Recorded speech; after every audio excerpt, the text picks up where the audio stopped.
ต่อพายติบเข่ามาอีกพี่น้องเลยเจ้าก็ยังไปกินหรือว่าเข่าฮะยังบ่ได้กินข้าวแล้โอ้ไปนี่พี่น้องเลยไข่มดแดงกบ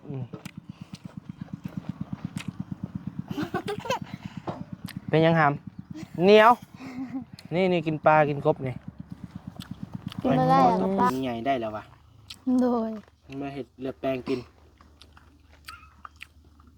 ห่านได้บ่ไอ้บ่เคยกินเลือดแปลงห่านจะเถื่อโคน้ำปลาของป้าบ่โดยเป็ดก็ได้สิมันเป็นของเจ้าเด้ขอเป็ดเอาเป็ดก็มีแต่โดยนั่นยังบ่มีใครมาแจ้งข่าวดีเนาะยังสมมุติว่าสิตั้งนั่นตั้งบนใดตั้งหม้องนี้หม้องนี้แหละบนนี้เลยโดยก็ดีอยู่ได้คันคุดกับคุดบ่ยากความพันก็อยากได้เฮือนกับห้องน้ำเนาะโดยแต่ว่าเอาทางห้องน้ำก่อนเนาะโดยเอาทางห้องน้ำก่อนพอได้เข่าได้พักได้เช้าทางทีมงานมากับพอได้เข่านะพี่น้องเลยโดยได้ที่การพาพ่อแม่พี่น้องพิจารณาเบิ่งอยากสมทบเข้ามาเนาะซอยน้องควันเฮาก็ยินดีพี่น้องเลยเนาะเนี่ยแต่พี่น้องมองเห็นเพิ่นนะพี่น้องเนาะลักๆบัดนี้ก็ยังมันได้ห้องน้ำเลยก่อนนะพี่น้องเนาะเพราะว่าทีมงานเข้ามาหลายคู่หลายคนเลยก็ว่าจังใดพี่น้องเลยเอาโอเคตามนั่นแหละพี่น้องเลยเนาะโดยก็สู้ๆเด้อนางเด้อเป็นกำลังใจให้โดยคือเก่า ให้เป็นผู้ดีดูมาขยัน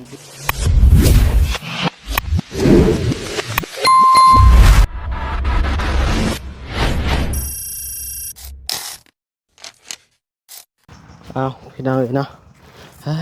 เปิดคลิปเปิดภาพมามื้อนี้พี่น้องเลยเนาะของกินเต็มไม้เต็มมือพี่น้องเลยเนาะทางไข่มดแดงเนี่ยทางแจ่วมะเล่นหรือว่ามะเขือนะพี่น้องเนาะมะเขือเทศแล้วก็ปิ้งหมูทอดกบทอดปลาพี่น้องเลยโอ้สารพัดพี่น้องเลยเนาะ เป็นกระทั่งบัตตาพี่น้องเลยกำลังจะเมื่อต่อโอเคเดินทางปลอดภัยกินข้าวกันก่อนบ่นี่เป็นพ่วงเลยนี่ เอาโดยเดินทางปลอดภัยพี่น้องเลยเนาะเอากราบทักทายสวัสดีและสบายดีพ่อแม่พี่น้องเมื่อทุกคู่ทุกคนนะพี่น้องเนาะมาพบมาพอกับบานิวอีกแล้วพี่น้องเลยเนาะอยู่ในช่อง YouTube บานิวสะพานบุญเส้นเก่าเส้นเคยเด้อพี่น้องเด้อเนาะพอดีมื้อนี้ยังไปกินข้าวเช้าเลยพี่น้องเลยเนาะเป็นเวลา 4 โมงแรงแล้วตอนนี้ยังไปกินข้าวเช้าอยู่อ่ะบานิวอันนี้หอมมาแต่เฮือนนะพี่น้องเนาะอันนี้ซื้ออยู่โรงเรียนอันนี้แม่บานิวเฮ็ดให้เนาะทางแก้วทางไข่มดแดงเราเฮ็ดให้พี่น้องเลยสิมากินนั่งกินกับทางน้องๆเพิ่นก่อนพอดีว่าถือโอกาสกินเลยยังไปกินข้าวเช้าอยู่ปะพี่น้องเลยอยู่เฮือนน้องขวัญเด้อพี่น้องเด้อเนาะอยู่เฮือนน้องขวัญเฮาเองพี่น้องเอ้ยจนนี่ก็เห็นบานิวเข้ามาดูเนี่ยเนาะเข้ามาผลักดันน้องๆเพิ่นเพื่ออยากให้น้องเพิ่นได้ของน้ำของในเฮือนซ่านเนาะพี่น้องเนาะให้มาเป็นหูเป็นตาพ่อแม่พี่น้องเฮานี่แหละพี่น้องเอ้ยสบายดีเด้อขวัญโดยบ่ใช่เลยน้องเจ้าอีนางเฮ็ดหยังนางมากินข้าวน้ำระบาวมาบักหามมานี่เอาของกินมานี่ไปเอากระโตกกระตากมาไปกระโตกกระตาก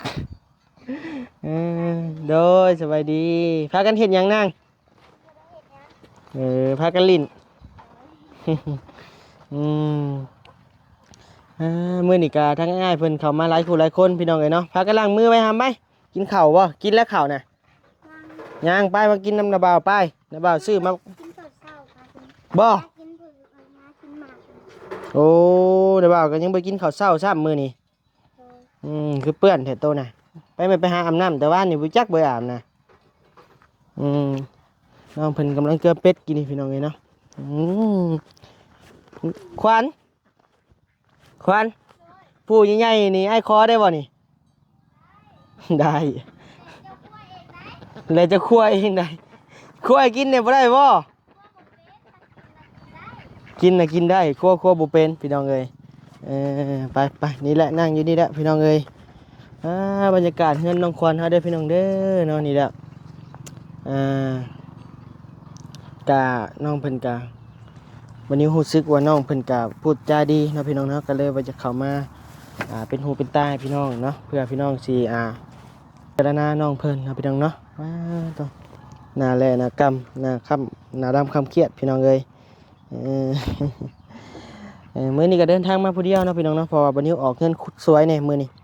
ทางบัญญากับเบาตูนกะขี่รถจักรมาพี่น้องเอ้ยโตโหนมาแหละ โตพายติบเข่ามาอีกพี่น้องเอ้ยเจ้าก็ยังไปกินหรอว่าเข่าฮะยังบ่ได้กินข้าวแลง โอ้พอดีแล้วกินน้ำอ้ายอีกนี่อ้ายยังไปกินข้าวเช้าอ้ายน่ะข้าวเช้าของอ้ายได้นี่เสียบ่นี่หอบของกินมาแต่เช้าผู้นี่ยังไปแก้จักบาทใส่อึ๊บเอ้ยน้องเอ้ยใช้ล้างแล้วมือฮะ สั่งแล้ว โอเคไปนั่งลงบาดนี้กินข้าวนำกันแม่จะได้ชะนาง แม่ไปเอาเขียด โอ้อย่าแล้วจ้ะเดี๋ยวไปเอาน้ำกินก่อน เลย ลืมซื้อน้ำกินมาไปจักนี่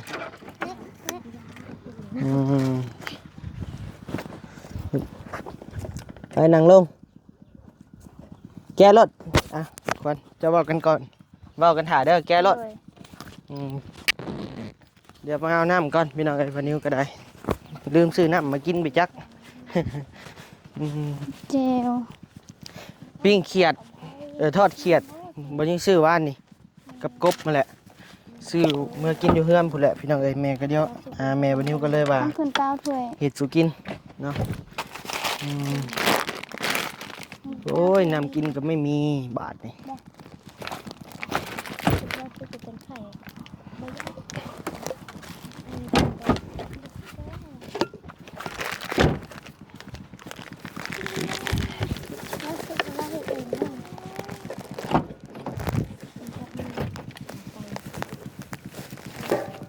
เห็ดดีๆเด้อ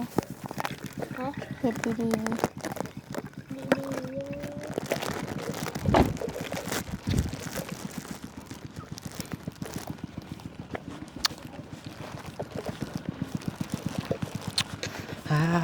พี่น้องเลยเป็นครั้งแรกที่ว่ากินข้าวห่วมผ้าเนาะพี่น้องเนาะอยู่เฮือนอยู่ซ่านน้องควันเพิ่น ทำขึ้นว่าจานไม่ใบหนึ่งก็จานแบบนี้เด้อ บ่เอาก็ได้นี่ใส่น้ำกันแล้วนะนี่โอ้ยเตียงหักสลักเนาะอึ๊บพี่น้องเลยผู้กล้องกันจะจัก ขาน้ำสุด อึ๊บเชะเอาไหมเชะบอกแค่ลายก็ยาเอาเม่นกินน้ำเนี่ยมีหลายอยู่นี่เบิ้งไอสิถอกมาบ่ถอกหมดก็ได้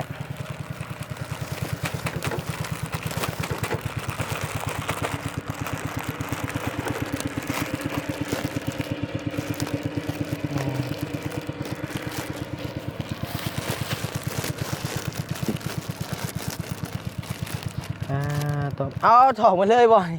เอาเม่นจ้ำเด้อมาเจ้าเด้อ เลย ใช้ไอ้กระปุกเด้เอากระปุกมาให้เนี่ยเดี๋ยวสิตักไว้ก่อนเม่นจ้ำมือแรง เลย น้องเพิ่นถอกจนหมดเลยพี่น้องเอ้ยป๊าดเถอะแจ่วแซ่บได้นี่ได้แบ่งเม่นจ้ำเองก่อนพี่น้อง เล เอ้ ย ย แดงเลย พอเป็นแจ่วมะกอกมะเล่นเวลาเมื่อไอหิวเข่าวแล้ว เลย อันนี้กับกบพี่น้องเลยเนาะโอ้โหบักใหญ่เลยกินน้ำกัน เลย เอารถครับเอารถนี่มีเข่าวเลยเข่าวก็เอามาแต่เฮือนผมยังไปกินจากดิมาเด้อพี่น้องเด้อกินข้าวกินน้ำกันพี่น้องเลยอยู่เฮือนน้องควันพี่น้องเลยเนาะ มาเด้อกินข้าวน้ำน้องขวัญเด้อ โดย นี่พี่น้องเลยข ข่มดแดงอืม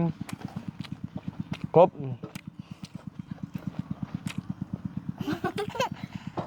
เป็นยังหาม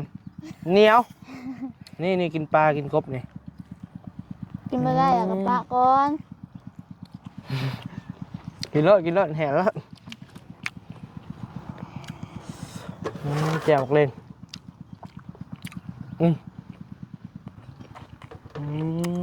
จับ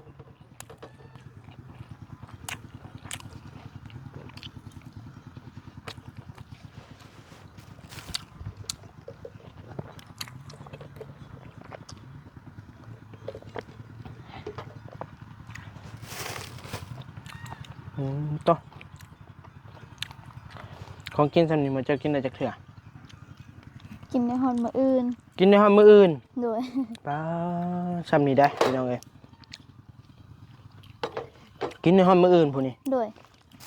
คะแนนบ่ยาวมาบ่ตูนมา บ่พอพี่น้องเอ้ย บ่พอแท้เลย ไข่มดแดงนี่ก็ชื่ออยู่นี่แหละเอาเมื่อให้แม่เห็ดพอแล้วเห็ด โดย จนบ่ตึง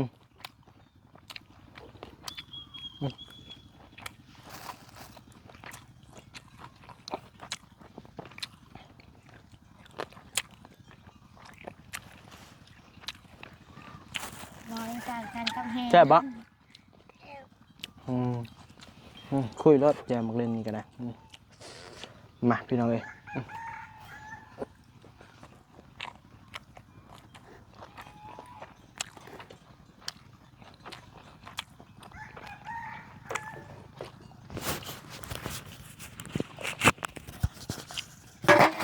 เบยกินข้าวจะเศร้าผมไม่ว่ากินแต่กาแฟ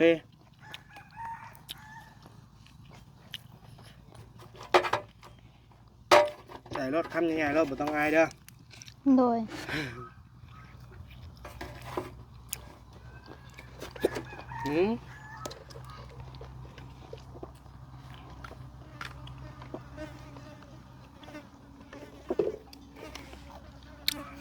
แซ่บไปกบนี่ก็ได้ กิน หมดเจ้าคือสิเบื่อเลยเนาะกบเนาะบ่เห็นกิน กินอยู่ กินอยู่ โดย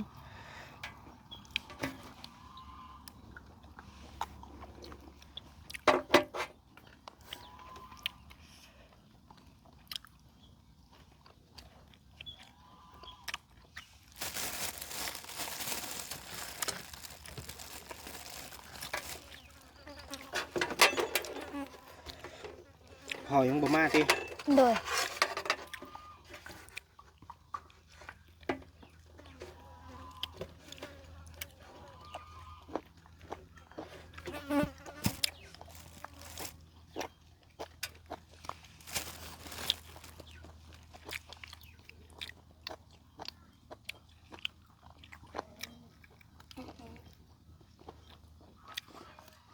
เอาการมาแห่ไม่ได้จัง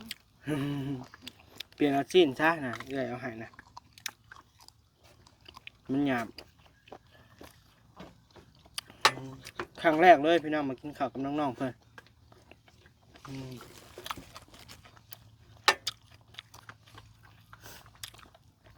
อาหารในบ้านๆปิ้งกบทอดกบกบนี่ปิ้งพี่น้องเลยปลาทอด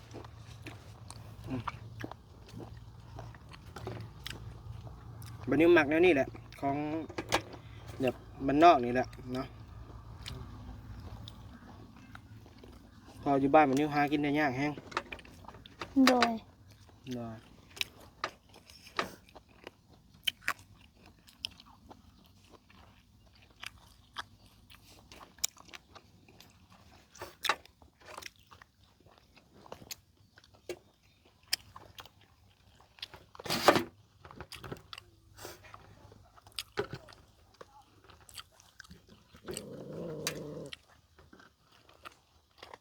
เริ่มอิ่มคำน้อยลงเลยได้บ้าง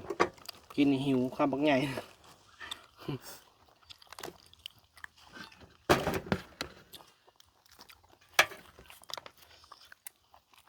นัวอยู่บ่ กบนะ โดยนัว นัวบ่ โดย ไอ้กินคือจางจะแล้วเนี่ย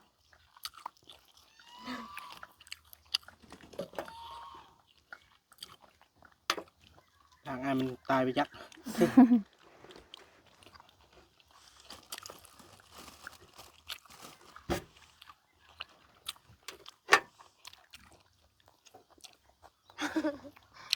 ยังติดใจตัวเก่าอยู่เนาะครับ ยำบ่ได้ก็กินตกซีนมันก่อน แซ่บ มันแซ่บให้เห็นแล้ว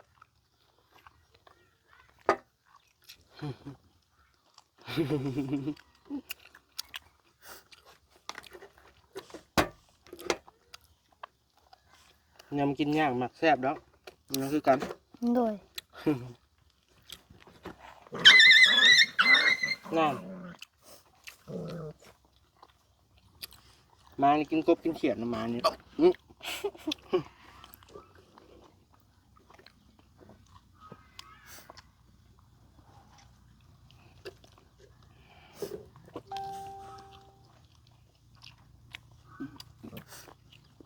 เป็นกระเพาะพี่น้องเลย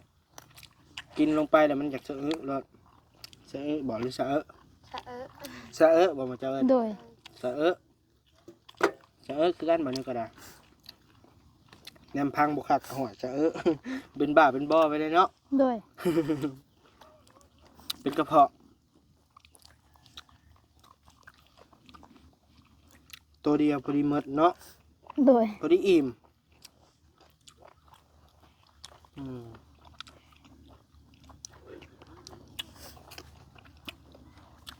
ไอ้คอตัวผู้ใหญ่ได้แล้ววะ โดย มาเห็ดเลือดแปลงกินห่านได้บ่ไอ้บ่เคยกินเลือดแปลงห่านจักเถื่อ คอน้ำปลา ของป้าบ่ โดย เป็ดก็ได้สิมันเป็นของเจ้าเด้อขอเป็ดเอา เป็ดก็มีแต่ในคอกนั่นแหละ โดยจักโต้น่ะ เป็ดจีโต 4โต้ไอ้คอตัวหนึงได้บ่ โดยได้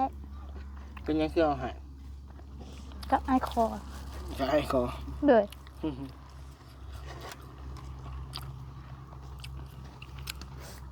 ก็คือมันย่อยๆเดียวจะพันโต๊ะ ชื่อมาเลี้ยงตอนโตน้อยๆผู้ว่า โดย ต้นน้องน้อยลายลายก็ยังขึ้นมาบ่อยเลย เนาะ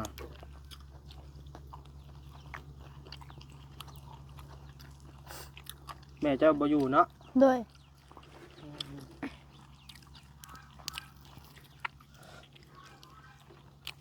กบนี่ผัดเผ็ดแห้งแซ่บกบนี่เคยกินบ่ผัดเผ็ดกบ บ่เคย บ่เคยจักเทื่อ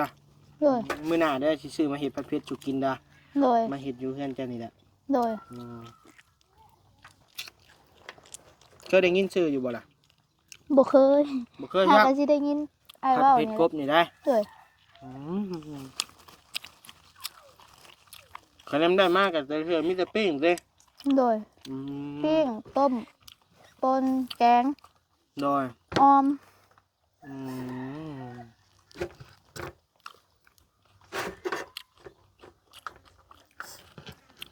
บ่เคยกินผัดกบผัดเผ็ดจักเทื่อเนาะ โดย ซาแท้ขี้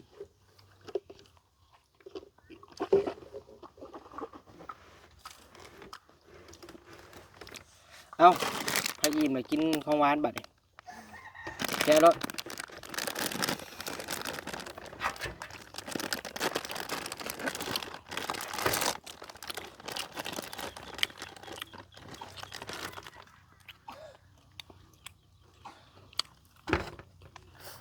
คักเลยพี่น้องเอ้ย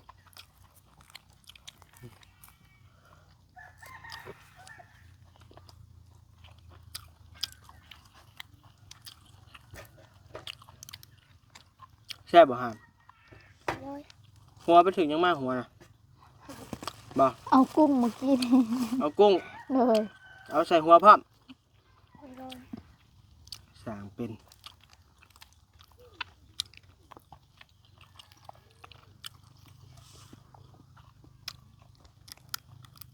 บ่สิก้อยกุ้งให้ไอ้กินอีกอยู่ได้มื้อนี้ สิสักก้อยกุ้งง่ายนี่กิน โดย ไอ้กินบ่ได้ อ๋อเห็นไอ้กินเมื่อวานนี่ว่าแซ่บเนาะ เจ้าบ่เห็นบ่ชอบไอโฟน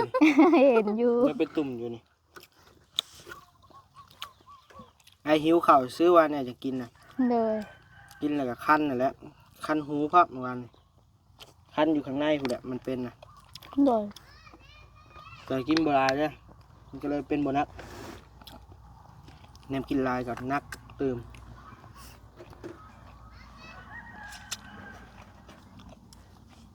สะอ้อนอยู่ก้อยกุ้งมันแซ่บพี่น้องก็เคยกิน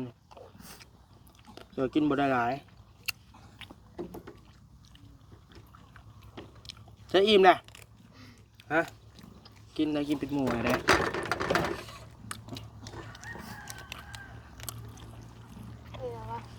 อิ่มแล้วกินรส กินหลายๆกินหลายๆก็ใช่นะครับอิ่มนะไปกินคนเดียวได้สิกล้ากินบั่นเนาะ เดี๋ยวสินั่งเป็นหมูให้กิน นั่งเป็นหมูอยู่หมูหรือบ่กินน้ำบั่นแห้งอ้ายแล้วบั่นอืมอืม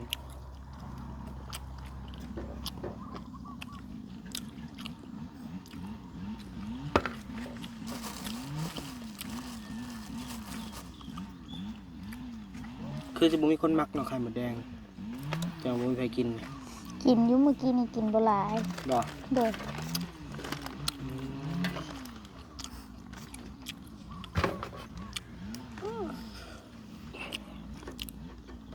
กบเครียด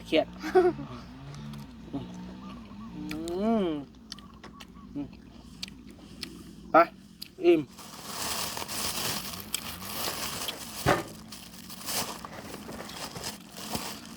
เชื่อเมนจำเด้อเขาอะไรเด้อ โดย มันกินข้าวไม่ได้ถ้าจะเอาก็ได้เลย โดย ไปผ่าประตูน โดย ปลาประตูนนี่นี่ โดย มันเน่ามันขึ้นจะเลยทอดซะ มันเป็น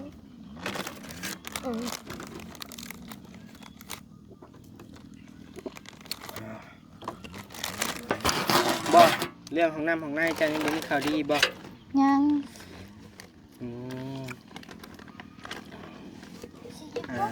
หมดกล้องก่อนโอเค